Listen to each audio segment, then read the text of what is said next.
Hi, welcome to a screening of Downhill Racer. I'm Michael Morin. I'm the new executive director of the River Run Film Festival here in Winston-Salem and Greensboro.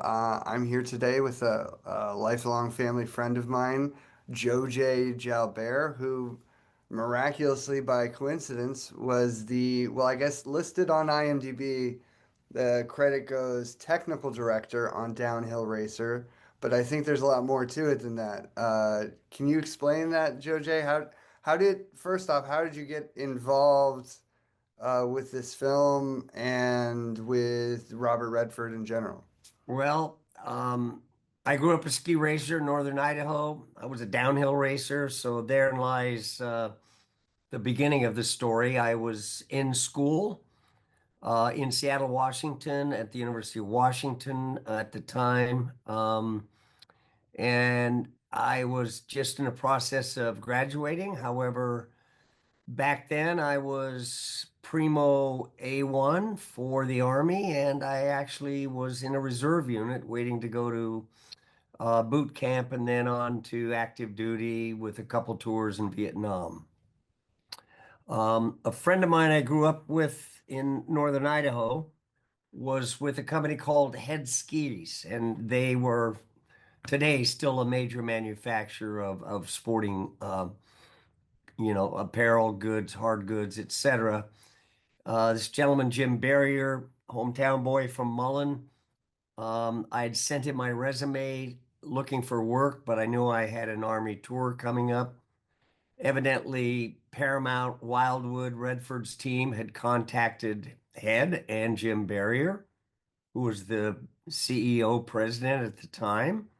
And they recommended, this kid Jalbert from Mullen, Idaho, said he goes fast and he's crazy. So literally I'm telling you, within a month and a half, I had a call from Redford's lawyer.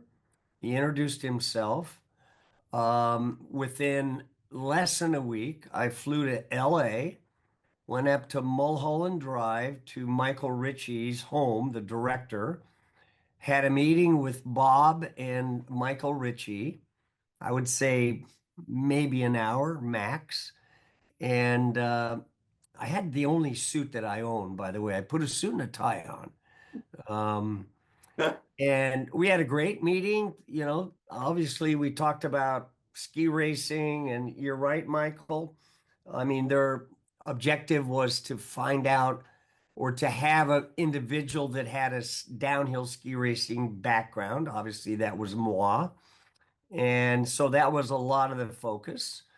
They just wanted things to be technical correct from the standpoint of posture, equipment, the look, the style. And I think at the end of the day, we achieved that in the movie.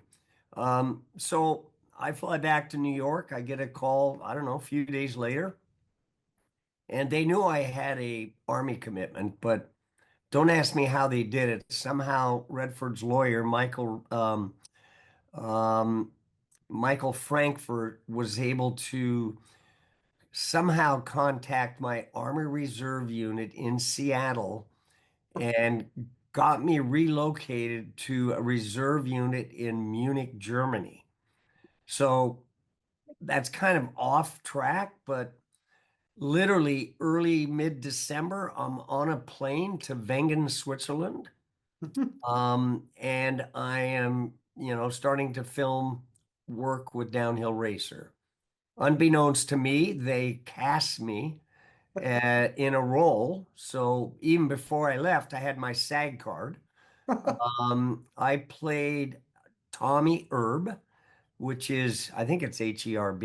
Gosh, correct the, check the credits. But I'm the hotshot American downhill racer that falls, has that terrible crash Mm. in the opening of the movie, and they airlift me off in a basket of a helicopter. And this takes place in Wengen, Switzerland, in most grandeur setting of all of the Alps all of the Alps, in my estimation, in Wengen in the Bernese Oberland region. I mean, the famous Eiger climb, the Monch, the Oh, Jungfrau are all in that region. So that was my introduction to movie making. What an introduction. Oh my gosh. Um, wow, you just plucked right out of it, weren't you? I was. I So was. now, so what I noticed, I think, I'm not sure if it was a photo on Aperture's website, but I've seen the photo of you sh with the camera in your hand, skiing Right. backwards, shooting Redford. Now, you ended up shooting a lot of the film, is that correct? And I guess my question is like, how did you kind of develop your cinematography on skis and all that? And it, Yeah. It was a process. That really didn't evolve until we started shooting in earnest in early January. Basically, um, we took this was both first and second unit. I was considered second unit. But what they were trying to do is, and there's pictures of this if you ever have seen the trailer. The trailer's probably online. You can see it. They had this ski patrolman, they had a cameraman, a regular, AD kind of guy, cameraman sitting in a toboggan going down a hill, and I'm, doubling Redford. I'm trying to tuck and, snowplow because I'm going to leave them in the dust. I mean, after we got dailies back from London, we'd get them back every 3, 4 days. I mean, I knew when we were doing it, we were not going to capture the motion that's needed. So long story short, I just said to the second unit director, I said, well, just give me that camera. You've got a picture of it, I believe I shared with you yeah, guys. yeah. And let me ski alongside one of the other doubles, or let me ski alongside Redford. So therein lies how I evolved into being a cinematographer on the movie, which eventually evolved into me packing a 35 Airy 2C with a 30 pound battery belt down two or three of the most difficult downhills in Europe. So that's where all that POV cinematography evolved to. So that's a long-winded way of telling that story. I mean, that's Happen chance, just evolved. that's, I mean, what are the chances? Because, like, I think your techniques ended up, influencing many, like, I guess your future subsequent skiing movies. And, like, can you tell us about some of those examples and stuff? The things that went on after this film and after your techniques that you would put together for this film? Sure. I think the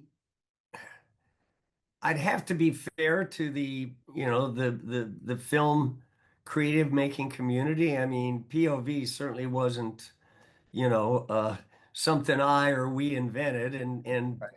there were other people that have carried cameras down, race courses.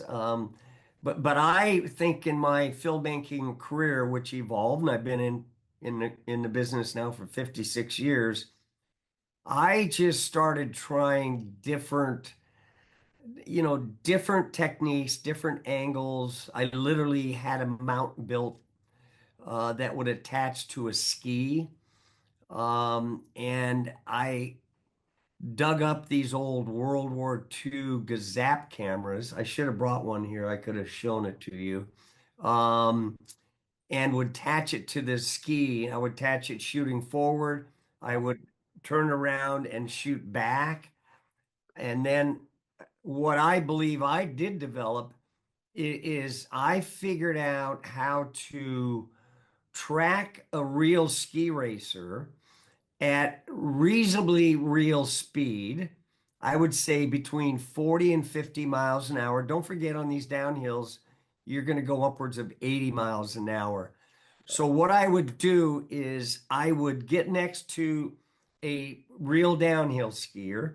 I'd have the Airy in one hand, and then we'd be on a slope so I could maintain speed because so a downhill race is going to be in a tuck. He's going to have a helmet on. He's going to be aerodynamic. And as soon as I try to start following him, he's going to be gone. Yeah. So what I did, I would start and I'd hold on to his leg. And that way I would maintain the same amount of speed and I could actually take that 2C and hold it out here and get these shots of his face or down to his ski. But then when I reached 35, 40, the same speed, I could let go of his leg and still be close enough to him to have an image, and he wasn't leaving me in his wake. So Oh, I kind of built that thought myself, figured it out, and and then just different things. Obviously, I'm out making ski movies all the time, and there were a lot of opportunities to try to get creative were you you mentioned the camera, the old military camera. Were you attaching it to the actual skis themselves? So physically. it's like the very first GoPro, I would say. Maybe It was, ever, but it was a right? very heavy GoPro with a 5.9 millimeter ingenue lens on it. Oh my gosh. And there's a movie that we produced called Anatomy of the Downhill. It was one of my early classic downhill movies. And I think to this day, it still has probably some of the most scintillating POV subjective ski mount composition of music and effects that I've quite honestly still to this day have ever seen. I That's mean, I'm, being a little bit, patting myself on the back here, but it's one of those, minute and a half segments that captures it all. that's amazing. So you've kind of already talked about this a little bit, but can you maybe explain to the audience a little bit, like how did this experience working on Downhill Racer, kind of influence or change your career afterwards? I mean, we can tell that you went on to make skiing movies and many other things, but how did that kind of come to fruition, and what was that path after look like? Well, you mean choosing between being a private first class and a Emmy-winning sports film producer director? Yeah, I mean, did you have a pros and cons list? Well, yeah. I mean, I say that flippantly, but I certainly have no qualms about serving for my country, and I actually did get an honorable discharge from the Army, so I consider myself a veteran. Um, you know, man, it's I guess like I had two older sisters growing up, and I was the spoiled brat. I was the youngest, and they always said I was born with a silver spoon in my mouth. And after downhill, I literally came back to Redford's apartment in Manhattan, was living with Bob and Lola and his two young kids at the time. Had to go back to Seattle and take care of some of my Army commitments. Had to finish my degree and a few other things. Then I just started working on a few other projects with Bob. I worked on behind the scenes of Jeremiah Johnson. Bob got me hooked up with the state of Utah, and we did a travelogue movie called Impressions of Utah, shot it in 1970, 71. Still holds the test of time, and basically, scoured the state of Utah, which has five national parks and an incredible topography. You've probably all been there. Yeah. And then I just literally, I was a self-taught filmmaker. I taught myself to edit. I literally recall shooting a CBS network special in Sun Valley with Peggy Fleming and Jean-Claude Keeley. And after Downhill Racer, the notoriety and the exposure that I received all of a sudden I'm an experienced cameraman. I didn't know how to load a magazine or set an f-stop. Um, and I swear to God, American cinematographer bailed me out because in Sun Valley, they bring me this 35 Airy 2C that I'd been working with, and I stayed up all night trying to load the dang magazine in a black bag, looking at the American cinematographer, and film for 3 days, tracking shots through the skis with Keeley, on the ice skating with Fleming. And I'm just like dreading the first dailies coming back, which was in about 3 days. And when they did come back, I mean, lo and behold, I got it all right. I mean, everybody in the theater was just going, oh my God, look at this. So anyway, I was self-taught, and that was one of the fun parts and moments that'll always be with me. That's what a remarkable, gosh, JoJo, such a remarkable story, like how it all came to be for you. Yeah. Um, Then uh, one thing led to the yeah, other, you know. I yeah, just I just kept, beating on doors in Manhattan and looking yeah, for work, and Redford, obviously, helped open some doors, but I had to become a salesman too, as well as a yeah, filmmaker. So I was self-taught, loved the medium. It was exciting. How could you not like film? You guys, right? yeah, of course. Um, and I've been in it ever since. And my youngest son Jay is in the biz full time, runs the creative side, is incredibly successful and doing some big things. So there's a lot of stories, guys. Just tell me what you want to hear. I think I mean, I think this would be a good kind of closing thing. And this is for our audience that's going to watch the film tonight is, in Downhill Racer, what should, we be watching for as we watch the movie, as we see this movie in the theater? Yeah. Well, I think um, watch for the consistency of, I'm talking now the technical aspect, the consistency of the ski racers themselves, including me, the other doubles who played the other competitors from Austria and Switzerland. They were also, World Cup official racers. So all of that is authentic. And all of the courses are authentic because we went back and spent a month with the first and second unit in three of the toughest downhill locations in the world, Kitzbühel, Wengen, and St. Anton, Austria. And we spent a month in each place going back up onto the piste, the actual downhill courses, and restaging sequences with real downhill racers with real equipment.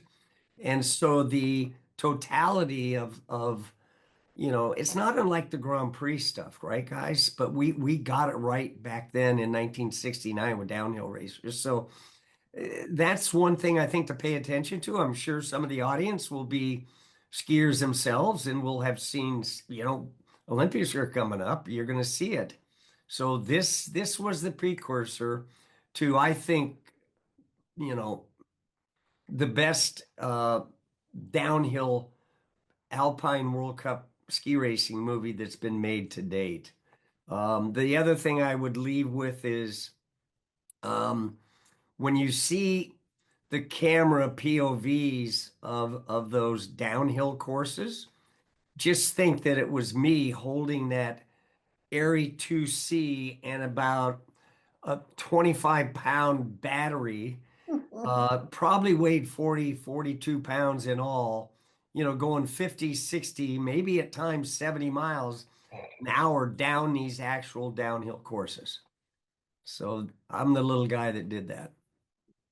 It's unbelievable, Judge. Hey, I've been told stories my whole life, so it's very nice to hear it from you. From the Thank you so horse's much. mouth, as they say. Yeah. Yeah, yeah. Thank you so much. I mean, it's a real pleasure. I'm sure the audience will be happy to get to hear this. Do you have anything else? Oh, Yeah, I do.